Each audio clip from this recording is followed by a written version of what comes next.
आज इस वीडियो में हम रिव्यू करने वाले ब्रोंकोमेड सिरप के बारे में। ये एक आयुर्वेदिक कफ टॉनिक है। काफी सारे मैसेजेस सजेशंस कि इस सिरप को आप रिव्यू करें, इस सिरप को इस्तेमाल करें, बताइए कि ये सच में इफेक्टिव है नहीं है, क्या ये सच में जो नॉन ड्राउजी है, नॉन एडिक्टिव है, नॉन हैबिट फॉर्मिंग है, जो ये दावा करता है सिरप, क्या ये सच में इफेक्टिव है, क्या इसके कोई साइड इफेक्ट्स है, साइड इफेक्ट्स नहीं है, लॉन्ग टर्म इफेक्ट मिलता है नहीं मिलता है। ये कफ सिरप जो आज काफी डिमांड में है अक्रॉस इंडिया, ये अवेलेबल है हर स्टोर में, इसे हम देखते हैं और डॉक्टर्स काफी हेवी मात्रा में इसे प्रिस्क्राइब करते हैं। तो क्या ये सच में इफेक्टिव है या नहीं है? Comes from an authentic classical Ayurvedic doctor. जानते हैं इस वीडियो में ब्रोंकोमेड कफ सिरप के बारे में।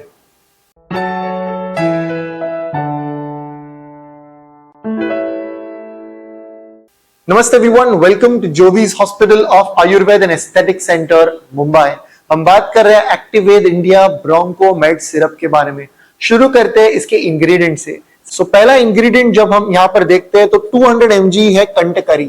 कंटकारी ये वन ऑफ द इंग्रेडिएंट है दशमूल। दशमूल जो श्वास पे जिसका इतना उत्कृष्ट कार्य है। कोविड के दिनों में, फीवर के सीजन में, कफ कोल्ड बॉडी एक के टाइम में हम देखते हैं कंटकारी ये काफी ज्यादा इफेक्टिव होता है। Flu, dry cough, wet cough, cough with breathlessness, cough with asthma, ऐसे कई कंडीशंस में कंटकारी इस्तेमाल किया जाता है। कंटकारी इसका सबसे पहला इंग्रेडिएंट। कंटकारी का एक दूसरा नाम है निडिक। निडिक के बारे में ऐसा शास्त्र में बताया अष्टांग हृदय में पहले सेंटेंस में कासे निडिके यानी क्या है, तो कासे कफ के लिए बहुत बढ़िया रिजल्ट है कंटकारी जैसे द्रव्य। एक्सट्रैक्ट फॉर्म बताया 200 mg कंटकारी। दूसरा इंग्रेडिएंट यहां पर मेंशन किया है टंकन। टंकन यानी सुहाग यानी बोरैक्स। टंकन का क्या इस्तेमाल है शास्त्र में बताया टंकनो अग्निकारो रुक्ष, टंकनो अग्निकारो रुक्ष कफग्न वात पित्तकृत, यानी ये रुक्ष ड्राई कफ में इसके सबसे बढ़िया रिजल्ट है, यानी सुहग यानी बोरैक्स यानी टंकन के।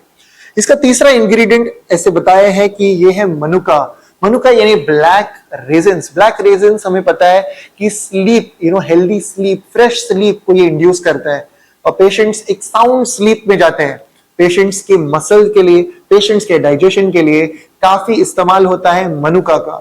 हम देखते हैं कहीं ना कहीं डाइजेशन रेगुलेटेड नहीं है, पचन क्रिया बराबर से नहीं हो रही, इसलिए पेशेंट्स को कफ होता है। मोस्ट केसेस हम देखते हैं क्रोनिक कफ, पेशेंट को हमेशा गैसेस, ब्लोटिंग, पेट फूलना, फूगना, वात का एक कारण हम जरूर देखते हैं। ऐसे वात का अनुलोमन करना, ऐसे वात को एक गति देना, ऐसे पित्त का रेचन करने के लिए हम मनुका का इस्तेमाल देखते हैं। मनुका ये मांस का पाचन भी करता है, निद्राजनक है, कफग्न है, श्वासग्न है, इसलिए मनुका यहाँ पर हम देख रहे हैं। इसका अगला इंग्रेडिएंट बता है तालीस पत्र। तालीस श्वास के लिए बेहतरीन इसका फायदा है। तालीस पत्र के बारे में हम सभी जानते हैं, हमने सभी ने इसे देखा है। अगला इंग्रेडिएंट के ऊपर हम जाते हैं तो ये है वेरी कॉमन विच इज बडी शॉफ। एक्सट्रैक्ट फॉर्म में फेनिल सीड्स प्रेजेंट है। काश श्लेष्म अनिल प्रणुतम, काश श्लेष्म अनिल प्रणुतम। सो काफी इसका श्वास कास पे इफेक्टिवनेस है, डाइजेशन रेगुलेट हो रहा है और इसका यही चिकित्सा सूत्र है कि वात का अनुलोमन करना या गैसेस, ब्लोटिंग, पेट फूलना, फूगना को सॉल्व करके श्वास पे एक कार्य हो रहा है। I am trying to explain in very very easy language. Okay, so अगला इंग्रेडिएंट बताया हरिद्रा। हरिद्रा हम सभी को पता है हरिद्रा। अगला है तुलसी। तुलसी, हरिद्रा ये किस तरीके से ज्वरग्न है, फीवर को कैसे कम करना है, अंग प्रशमन है, बॉडी पेन को किस तरीके से कम कर रहा है। अगेन वीसी कंटकारी जो है ये श्वासहर है, कासहर है, कंटिया है, थ्रोट, सोर थ्रोट जैसे कंडीशन में काफी इस्तेमाल होता है। और द्रव्य के सूत्र में कई बार देखते हैं अंग प्रशमन। अंग प्रशमन बॉडी एक में कंटकारी का काफी इस्तेमाल किया जाता है। उसी तरीके से हरिद्रा, हल्दी और तुलसी किस तरीके से उपयोगी है हम सभी को पता है। इसके किस तरीके से स्पिरिचुअल बेनिफिट्स है, क्यों ये ऑस्पिशियस है, हम सभी को पता है, काफी वीडियोस में हमने बात की है। इसका अगला इंग्रेडिएंट जो काफी इफेक्टिव इंग्रेडिएंट है और वो है वासा। कहीं कफ सिरप में हम देखते हैं वासा मौजूद होता है। वासा ये उत्तम कासहर है। कई बार हम देखते हैं वासा यानी अडुल्सा के चॉकलेट्स आते हैं, अडुल्सा ये कई बार इंग्रेडिएंट कफ के इंग्रेडिएंट्स में प्रेजेंट होता ही है। वासा एक्सट्रैक्ट फॉर्म में हम देखते हैं वासा का डोज यहां पर दिया गया है 500 mg। कई साल पहले there was a cough syrup जहां पर मॉडर्न एलोपैथी के कुछ इंग्रेडिएंट्स थे और उसके साथ साथ वासा नाम का एक दवाई था और वो काफी उसके बेनिफिशियल रिजल्ट्स थे। एक कफ सिरप था और वहां पर मार्केटिंग के लिए वहां पर मेंशन किया था विथ वासा का इफेक्ट। वासा का नाम का एक केमिकल कंपोनेंट यहां पर प्रेजेंट होता है जिसका कफ पे एक बहुत बेहतरीन फायदा है।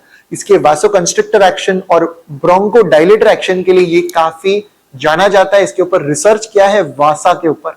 So vasa is an excellent medicine and a proven medicine when it comes to asthma, cough as well as cold. It is one of the best when it comes to bleeding disorders. ऊर्ध्व रक्तपित्त, अधोग रक्तपित्त, तिर्यक रक्तपित्त, skin से bleeding होना, खून की उल्टी होना, नाक में से खून निकलना, ऐसे कई रोगों के लिए वासा ये सबसे बढ़िया दवा है। हम कई बार देखते हैं तत्र दोषहरणम ऊर्ध्व मार्गम वमनम, यानी जब वमन नाम का एक एडवांस पंचकर्मा किया जाता है, यहाँ पर जोवीज में एवरीडे बेसिस पे पंचकर्मा में वमन नाम का एक एडवांस पंचकर्मा करते, तो उस पंचकर्मा में हम देखते हैं आउट ऑफ 100 1 और 2 पेशेंट्स पे हम देखते हैं कि कई बार वमन करते समय ब्लीडिंग हो रहा है। इमीडिएटली जब वासा का एक चाटन दिया जाता है, पेशेंट को स्मूथ वमन होता है और कफ और पित्त ऊर्ध्व मार्ग से बाहर निकलते और ब्लड इमीडिएटली स्टॉप होता है। सो इमरजेंसी मेडिसिन, इमीडिएट मेडिसिन में अडुल्सा यानी वासा का चूर्ण इमीडिएट पानी के साथ दिया, ब्लीडिंग स्टॉप होता ही होता है। ब्लीडिंग हो रहा है, वासा से ब्लीडिंग स्टॉप होता ही होता है। So vasa is one of the best medicine when it comes to bleeding disorders as well. अगले इंग्रेडिएंट पे हम देखते हैं कहीं ना कहीं मुलेटी यानी यष्टि मधु यानी लिकोराइस यानी ज्येष्ठी मध। 11 महाकषाय में आचार्य चरक यानी फादर ऑफ मेडिसिन ने 11 महाकषाय में यष्टि को मेंशन किया है। यानी कंटिया से लेके, वर्निया से लेके, कंडू से लेके, श्वास से लेके, कास से लेके 11 महाकषाय में यष्टि मधु इन्वॉल्व है। कई बार सोचा जाता है कि यष्टि मधु क्या द्रव्य होगा। हमारे हर एक कॉम्बिनेशन में कहीं ना कहीं यष्टि मधु होता है, कहीं ना कहीं यष्टि मधु को जगह होता ही है। हम कई बार देखते हैं नी जॉइंट ऑस्टियोआर्थराइटिस है, वहां पर भी कई बार यष्टि का लेप किया दिया जाता है। संदानिया महाकषाय में यष्टि मधु चूर्ण है। सो कई बार हम देखते हैं यष्टि इज एन एक्सीलेंट मेडिसिन। कई बार ऐसे सोचा जाता है कि किस तरीके से यष्टि काम कर रही है, इस तरीके से काम कर रही है जैसे एक वैद्य प्रिस्क्राइब कर रहे हैं। जैसे यष्टि को हम प्रिस्क्राइब करें उस तरीके से यष्टि काम करती है। और हम ये देखते हैं कि पैरों को यष्टि का चूर्ण लगाया, नेत्र पे उसका कार्य, हाथ पे यष्टि का चूर्ण लगाया, कंडू कम, स्वेद कम। सो किस तरीके से यष्टि मधु के बेनिफिट्स हैं, I can't explain in one single video. So इस यष्टि मधु का एक्सट्रैक्ट फॉर्म प्रेजेंट है ब्रोंकोमेड सिरप में और यष्टि मधु का डोज रखा है 100 mg। अगला इंग्रेडिएंट जो ब्रोंकोमेड सिरप में है वो है सोमलता। सोमलता ये कई बार हम लैक्सेटिव्स में देखते हैं, डाइजेस्टिव सिरप्स में देखते हैं। डाइजेस्टिव टॉनिक में सोमलता एक कॉमन इंग्रेडिएंट है, वात का अनुलोमन करता है और ये कई बार ब्रोंको डायलेटर एक्शन के लिए इसके ऊपर रिसर्च हुआ है, वासोकंस्ट्रिक्टर एक्शन के लिए इसका इस्तेमाल हुआ है, डाइजेस्टिव डिसऑर्डर के लिए सोमलता यूजफुल है, गैसेस, ब्लोटिंग, पेट फूलना फूगना के लिए सोमलता इस्तेमाल किया जाता है। इसका अगला इंग्रेडिएंट बताया है त्रिकटु यानी पिंपली, मरीच, शुंठी। अगला इंग्रेडिएंट बताया मधुक यानी मधुका इंडिका के बारे में एक खास बात है कि ये पित्तज कास और पित्तज श्वास के लिए यूजफुल है। यानी मधुक जो कि शीत है, मधुर है, ये ठंडा होने के बावजूद कास को कम कर रहा है, स्पेसिफिकली पित्त से बड़ा हुआ कास जो है। सो पित्त के कारण जो कास है उसमें हम देखते हैं मधुक का इस्तेमाल। इसका लास्ट इंग्रेडिएंट है त्रिफला यानी उत्तम रसायन, जो पूरे शरीर का रसायन करे वो है त्रिफला यानी आम्लकी, हरितकी, विविधकी। इस तरीके से ब्रोंकोमेड सिरप हम देखते हैं कि कफ यानी कास के जो कारण है उस हर एक कारण को कहीं ना कहीं टारगेट किया जा रहा है ब्रोंकोमेड सिरप के इंग्रेडिएंट से। एक्सट्रैक्ट फॉर्म में प्रेजेंट है।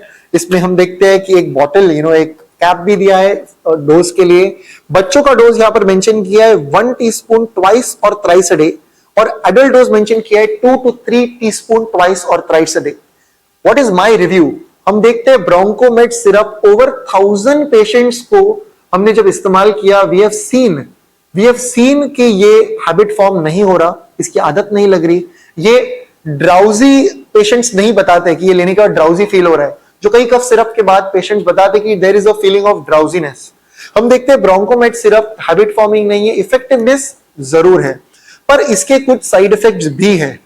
ब्रोंकोमेड सिरप के पेशेंट ने ऐसे साइड इफेक्ट्स हमें बताया है कि ब्रोंकोमेट सिरप इस्तेमाल करने के बाद एनर्जी लेवल्स बढ़ रहे हैं, ब्रोंकोमेट सिरप के बाद तेजस्वी लग रहा है, फ्रेश लग रहा है। ब्रोंकोमेट सिरप के बाद पेशेंट का कहना है कि कफ कैसे रुक रहा है, कफ रुक रहा है, वो बार बार वापस नहीं आ रहा। ब्रोंकोमेट सिरप के बाद साइड इफेक्ट्स ऐसे बता रहे हैं कि नींद अच्छी आ रही है। ब्रोंकोमेट सिरप के बाद एक साइड इफेक्ट पेशेंट जो बताते हैं कि हमारा डाइजेशन सुधरा है, सुबह पेट साफ हो रहा है, जो अभी तक साफ नहीं हो रहा था, यानी हम कफ का दवा ले रहे हैं पर पेट साफ हो रहा है। पेशेंट्स कुछ साइड इफेक्ट ऐसे भी बताते हैं कि उनका गैस और पेट फूलना कम हुआ है। पेशेंट कुछ ऐसा बताते हैं कि हमेशा मेरा मुंह ना ड्राई रहता था, तो अभी ड्राई नहीं रह रहा है। तो ऐसे कुछ इफेक्ट, साइड इफेक्ट्स इसके नहीं है।